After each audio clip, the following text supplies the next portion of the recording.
സ്നേഹരാഗം ഭാഗം 43. ചന്ദ്രൻ ടേബിളിൽ പ്രഭാവതി കൊണ്ടുവച്ച ചായയെടുത്ത് ചുണ്ടോടടുപ്പിച്ചു. പ്രഭാവതി അവിടെ തന്നെ നിൽപ്പുണ്ട്. അവരുടെ മുഖഭാവം കണ്ടപ്പോൾ നല്ല കുറ്റബോധമുണ്ടവർക്കെന്ന് അയാൾക്ക് മനസ്സിലായി. നിങ്ങൾ കുഞ്ഞിനെ കാണാൻ പോകുന്നുണ്ടോ? ചന്ദ്രനോടായി പ്രഭാവതി ചോദിച്ചു. പോകണം, അതിനാണല്ലോ ഇതെല്ലാം വാങ്ങിയത്, ചന്ദ്രൻ പറഞ്ഞു. എന്നാൽ ഞാൻ കൂടെ വന്നോട്ടെ കുഞ്ഞിനെ ഒന്ന് കാണാൻ? പ്രഭാവതി ചോദിച്ചപ്പോൾ അയാൾ ഒന്ന് അമ്പരന്നു. എനിക്കും കുഞ്ഞിനെ കാണണമെന്നുണ്ട്.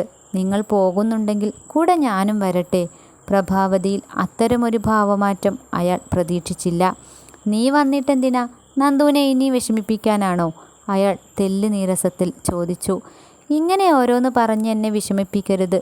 ഒരു തെറ്റൊക്കെ ആർക്കും സംഭവിക്കില്ലേ? പ്രഭാവതി തെല്ല് വിഷമത്തിൽ പറഞ്ഞു. ഒരു തെറ്റോ? ഒരിക്കൽ മാത്രമാണോ നീ നന്ദുവിനെ വിഷമിപ്പിച്ചിട്ടുള്ളത്? ഓർത്തു നോക്ക്. നീ ഒരിക്കലെങ്കിലും അവൾക്ക് സന്തോഷം നൽകിയിട്ടുണ്ടോ പ്രഭേ? എന്നും നീ അവളെ വിഷമിപ്പിച്ചിട്ടല്ലേയുള്ളൂ, അയാൾ പറഞ്ഞു. ഓർത്തു നോക്ക്, ഓരോ ദിവസവും ഈ വീട്ടിലെ ജോലികൾ മുഴുവൻ ചെയ്താലും നീ അവൾക്ക് സമാധാനം നൽകിയിരുന്നില്ലല്ലോ. അയാൾ പറയുന്ന ഓരോ വാക്കും കൂർത്ത കാരിരുമ്പ് നെഞ്ചിൽ തറയ്ക്കുന്ന പ്രതീതിയായിരുന്നു പ്രഭാവതിക്ക്.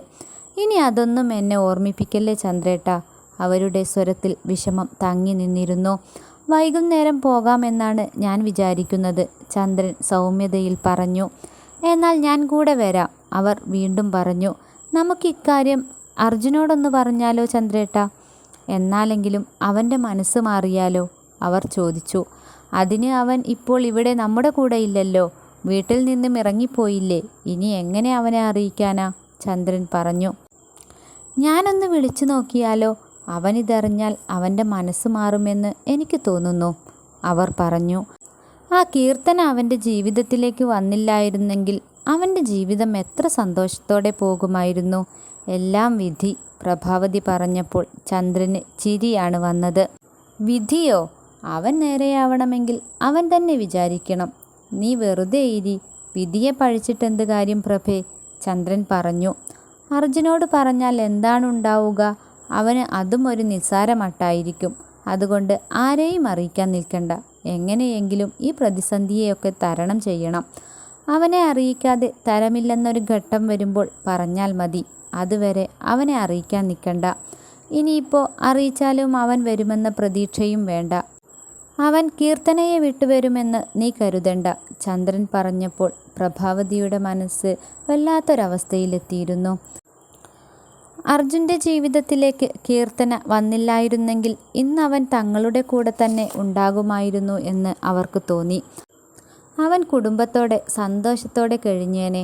ഒരിക്കലും അർജുൻ വീട് വിട്ടിറങ്ങുമെന്ന് പ്രഭാവതി കരുതിയിരുന്നില്ല. അത് അവർക്ക് വലിയൊരടിയായിരുന്നു. അതിനേക്കാൾ വലിയ പ്രഹരമായിരുന്നു നന്ദനയും കുഞ്ഞും. താൻ ഒരുപാട് അഹങ്കരിച്ചതിൻ്റെ ശിക്ഷയാവും ഇതെല്ലാം എന്നോർത്ത് സമാധാനിക്കാൻ പ്രഭാവതി ശ്രമിച്ചു. കോളിംഗ് ബെൽ ശബ്ദിക്കുന്നത് കേട്ടപ്പോൾ കീർത്തന എഴുന്നേറ്റില്ല. വീണ്ടും വീണ്ടും അതിൻ്റെ ശബ്ദമുയർന്നപ്പോൾ അർജുൻ ഫോൺ കട്ട് ചെയ്ത് ഹാളിലെത്തി. വാതിൽ തുറന്നപ്പോൾ ഗായത്രി ശ്രീകുട്ടിയെയും കൊണ്ടുവന്നതാണ്.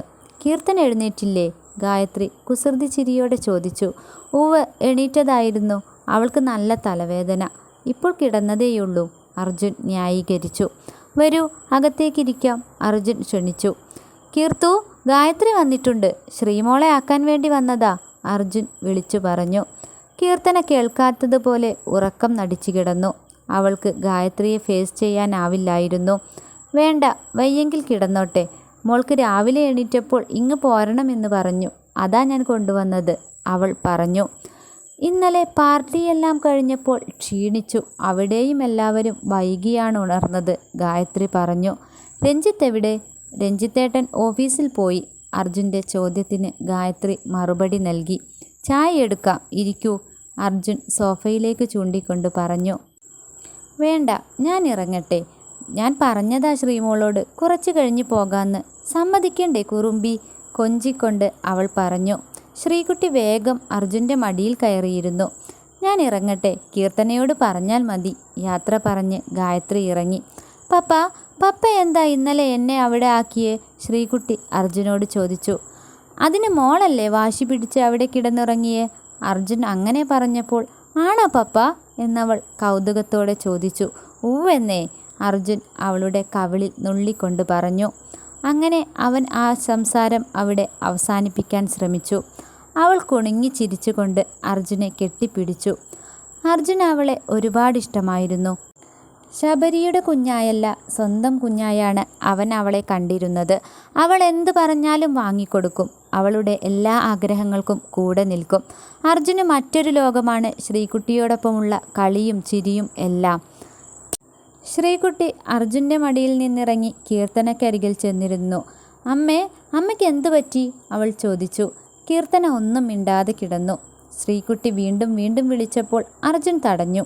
അമ്മയ്ക്ക് നല്ല സുഖമില്ല മോളൂ, ഇങ്ങ് പോരെ, അമ്മ കുറച്ചു കഴിഞ്ഞ് എണീക്കും, നല്ല ഉറക്കമാ, അർജുൻ പറഞ്ഞപ്പോൾ അനുസരണയുള്ള കുഞ്ഞിനെ പോലെ ശ്രീകുട്ടി അവൻ്റെ കൂടെ പോയി.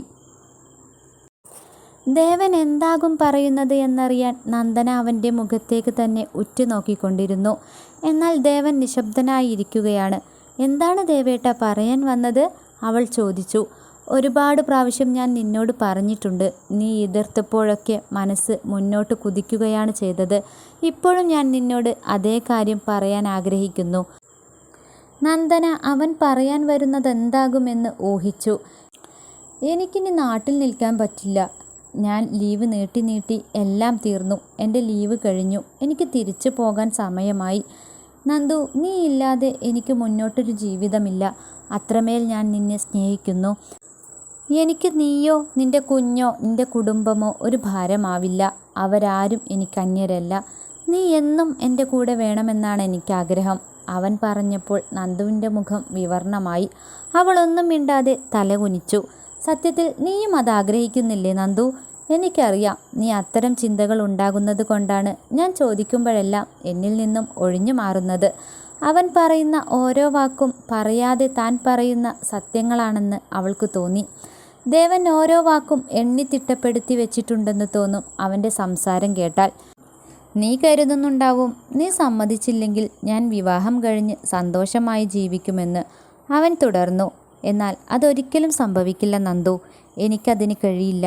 അവൻ്റെ മനസ്സിലൊളിപ്പിച്ച നന്ദുവിനോടുള്ള ഇഷ്ടം പുറത്തേക്ക് അണപൊട്ടിയൊഴുകി. ഇനിയെങ്കിലും നീ മനസ്സിലാക്കണം, നീയില്ലാതെ എൻ്റെ ജീവിതത്തിൽ എനിക്കൊരു പെണ്ണില്ല. ഇതിൽ കൂടുതൽ എന്നെ തുറന്നു കാണിക്കാൻ എനിക്ക് വാക്കുകളില്ല. അവൻ്റെ ശബ്ദത്തിൽ സങ്കടത്തിൻ്റെ അതിലേറെ നിരാശയുടെ നിഴൽ വീണ് കിടക്കുന്നുണ്ടായിരുന്നു. എന്നാൽ ദേവൻ ഇത്രയും പറഞ്ഞു നിർത്തിയപ്പോൾ താനിനി എന്ത് പറഞ്ഞു പിടിച്ചു നിൽക്കും എന്നൊരു ടെൻഷനായിരുന്നു അവൾക്ക്. സങ്കടം കൊണ്ട് അവൾക്ക് വാക്കുകൾ കിട്ടിയില്ല. എന്ത് പറയുമെന്നവൾ ഒരു നിമിഷം ആലോചിച്ചു. അത്രയും നേരം ദേവൻ പറയുന്നത് മുഴുവൻ കേട്ടുനിന്ന നന്ദനയ്ക്ക് സങ്കടം അടക്കാനായില്ല. തനിക്ക് ദേവൻ്റെ മനസ്സിൽ ഇത്രയും സ്ഥാനമുണ്ടായിരുന്നോ എന്നവൾ ചിന്തിച്ചു. താൻ ഇതുവരെ കേൾക്കാൻ ആഗ്രഹിച്ച കാര്യങ്ങൾ ദേവനിൽ നിന്നും കേട്ടപ്പോൾ അവൾക്ക് സങ്കടം അണപൊട്ടിയൊഴുകി. അവൾ പൊട്ടിക്കരഞ്ഞുകൊണ്ട് ദേവൻ്റെ നെഞ്ചിലേക്ക് വീണു. ദേവൻ്റെയും നന്ദനയുടെയും ജീവിതത്തിലെ ശുഭകരമായ നിമിഷങ്ങളിലൂടെ നമുക്കിനിയും കടന്നു പോകാം. സ്നേഹരാഗം ഇനിയും തുടരും. നിങ്ങൾ സപ്പോർട്ട് ചെയ്യണേ. അതുപോലെ തന്നെ ആരെങ്കിലും നമ്മുടെ ചാനൽ സബ്സ്ക്രൈബ് ചെയ്യാതെ കാണുന്നുണ്ടെങ്കിൽ ഒന്ന് സബ്സ്ക്രൈബ് ചെയ്തേക്കണേ.